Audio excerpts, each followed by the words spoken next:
Hello everyone, कैसे हैं आप सब। आई होप आप लोग अच्छे होंगे, अपनी तैयारी को बहुत अच्छे से कर रहे होंगे। बट आजकल तैयारी उतनी अच्छी हो नहीं पा रही होगी, क्योंकि दीपावली की तैयारी करनी है, सफाई करना है। तो जैसे कि मेरी सुबह 4 बजे हो गई थी और मैं छत पे जाके ये देख सकते हैं, कुछ ऐसा है बाहर का माहौल। तो चलिए आज के ब्लॉग में आपके साथ शेयर करूँगी कैसे मैं दीपावली की तैयारी के साथ साथ अपनी स्टडी को भी फोकस वे में कर रही हूँ। तो जितना मैं रेगुलर पढ़ पाती थी उतना तो नहीं कर पा रही हूँ, बट इतना है कि जो रेगुलर क्लास होता था 5 घंटे का, मैं उसको कर पा रही हूँ। तो ये एक क्लिप है, मैं वो दिखा रही हूँ। जो मखाना होता है उसका जो प्रोडक्शन होता है, वो हमारे घर के पीछे में उसकी तैयारी होती है। तो वहाँ पे लोग तैयार कर रहे होते हैं मखाना। तो ये लोग दरभंगा से आए आते हैं हमारे एरिया में रोजगार के लिए। तो देखिए 2 बजे से ये लोग जग जाते हैं और इतना पोटेंशियल होता है इनके अंदर, इतना आ, निरंतरता के साथ ये लोग अपना काम करते हैं, तभी हमें मखाना मिलता है, बहुत ही न्यूट्रिशियस होता है। तो थोड़ा सा मुझे नींद सा आ रहा था, तो मैं चाय बना के पी रही हूँ। और ये मैं हूँ, घर की साफ सफाई कर रही हूँ, जो कि बहुत ज़रूरी है। दीपावली में घर का एक कोना साफ होना चाहिए। तो मैं ये मेक श्योर कर रही हूँ कि कोई भी गंदा, कोई डस्ट बचा ना रह जाए, सारा निकल जाए। और बहुत सारे कपड़े हैं जिसको धोना है, उसको सुखाना है, फिर उसको समेटना है। तो बहुत सारा काम बढ़ जाता है दिवाली में। रेस्ट तो बिल्कुल भी नहीं मिलता है इन दिनों में। ये 2-4 दिन का बात है, फिर तो जो रेगुलर बेस रूटीन होता है हमारा वो हो जाएगा। फिर जो पूजा पाठ है वो मैं कर रही हूँ। उसके बाद मैं पूजा करने के बाद ब्रेकफास्ट करने के बाद जस्ट अपनी पूजा अलमारी को साफ कर रही हूँ। देखिए ऐसे कुछ लग रहा है।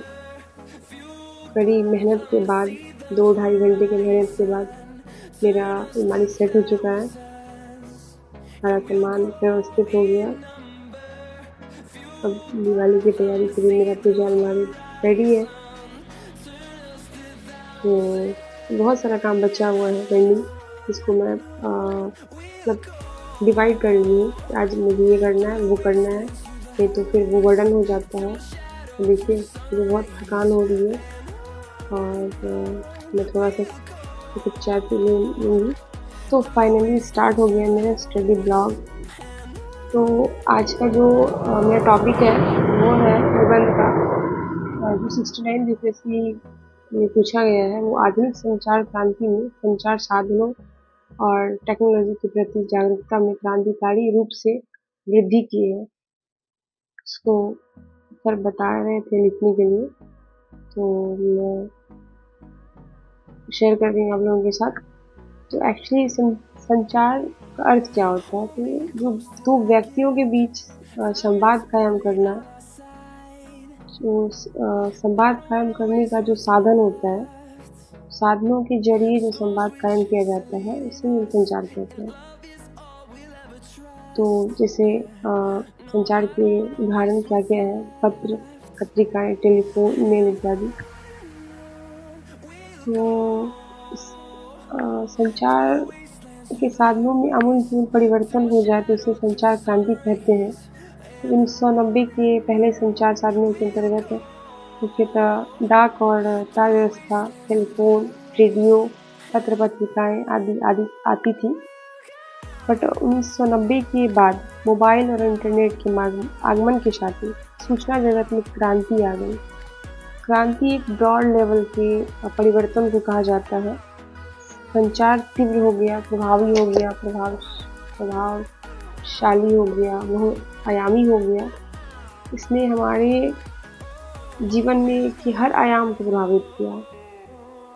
संचार तकनीक जैसे उसके प्रति हमारा जो आग्रह है वो भी बढ़ गया है, जागरूकता में भी बहुत तीव्रता आ गई है।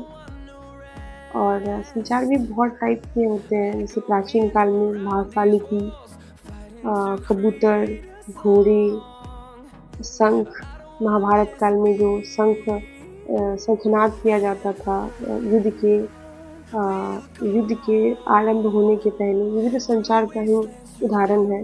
पताका, ध्वज, ये टाइप ऑफ संचार है एंशिएंट टाइम के।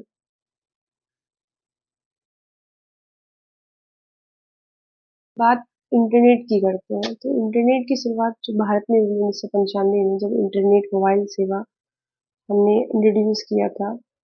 और उस समय से लेके अब तक ऐसी स्थिति है अब कि 5.5 अरब लोग हैं और जिसके पास इंटरनेट कनेक्शन है, इसमें कि 97 करोड़ लोग भारत के हैं।